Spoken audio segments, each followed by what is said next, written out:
Well, it's time for tonight's reality check. As has been noted, people will fall more easily for a big lie than a small one. Victor Davis Hanson is a historian. He's a fellow at the Hoover Institution, also professor emeritus of classics at Cal State Fullerton. He says the entire Russia story we've been talking about for months is just such a big lie created by the Democratic Party with the help of a credulous media. Victor Davis Hanson joins us tonight. Professor, you're saying that this whole thing is just nonsense. Is that what you're saying? Yeah, I think you have to go to the origins and the causes, the methodology, and the objectives. I mean, this whole thing started during the nomination process when a never-Trump people commissioned a dossier by a retired British agent, the so-called Fusion Christopher Steele dossier that was pretty much ridiculous. Then it was passed on after Trump got the nomination to the Clinton campaign, and then it was forgotten about. And then suddenly when she did what nobody thought she would do and lost, and Robbie Mook's analytics and data didn't prove to be successful, and she didn't go to the blue wall states sufficiently, then all of a sudden a new narrative came. Well, the Russians must have done it by the WikiLeaks trove process, and then this dossier somehow got in the hands of the FBI director, whether he paid for it or not. I think Senator Grassley is investigating that. And now we have this idea that Trump colluded, and this dossier was leaked to media sources, and it was pretty obscene, pretty outrageous. It had things in it that could not have been true. And where are we now? We've had the Director of National Intelligence, James Clapper, said that it didn't exist. We've had Senators Feinstein and Grassley say there was, FBI Director Comey said there was not an ongoing investigation. And then it was very unlikely because Donald Trump, he didn't dismantle Eastern European missile defense. He didn't go to Geneva and press a plastic red button. He didn't make fun of Romney for saying Russia was an existential enemy. He didn't have a hot mic exchange with the Russian president saying that he would be more flexible with the Russians after the election. So that entire reset appeasement of Russia came from the Clinton-Obama team, not Donald Trump. And now we're here, and it was very unlikely anyway, because he ran as a Jacksonian who was going to beef up U.S. defenses and get tough with our enemies or adversaries or rivals abroad. So it wouldn't be necessarily logical that Putin would want him to be president. And yet here we are.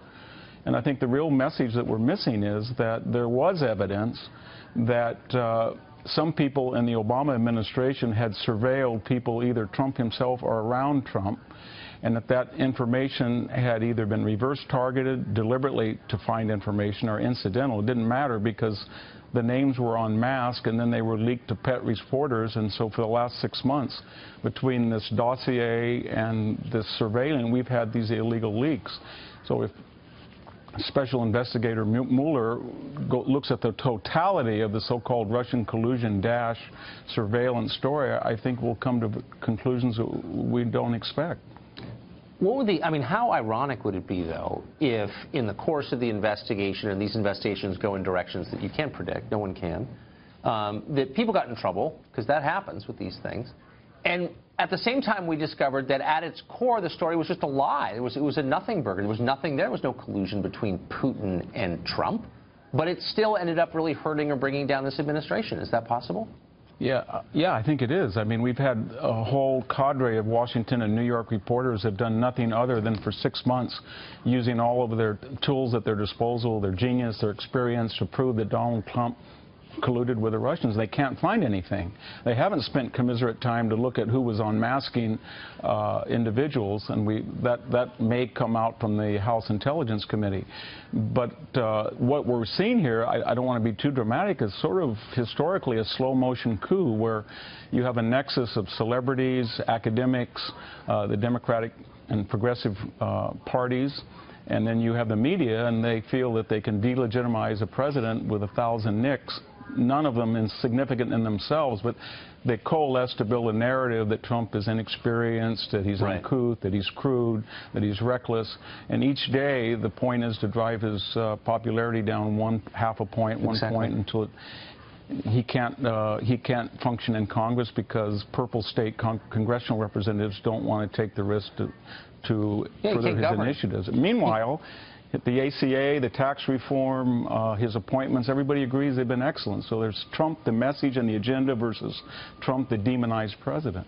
You got to wonder if the people who run our news organizations ever think to themselves, it's kind of weird that my priorities align precisely with those of the Democratic Party. Maybe that's corrupt.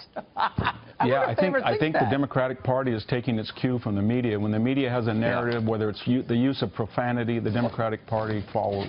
Oh, of course. And they've been following the Trump story because the media has been generating it. That's for sure. Professor, I love talking to people with great memories, and you have one, and perspective. Thanks for joining us. Oh, I don't know about that. Thank you for having me, Tucker. Thank you.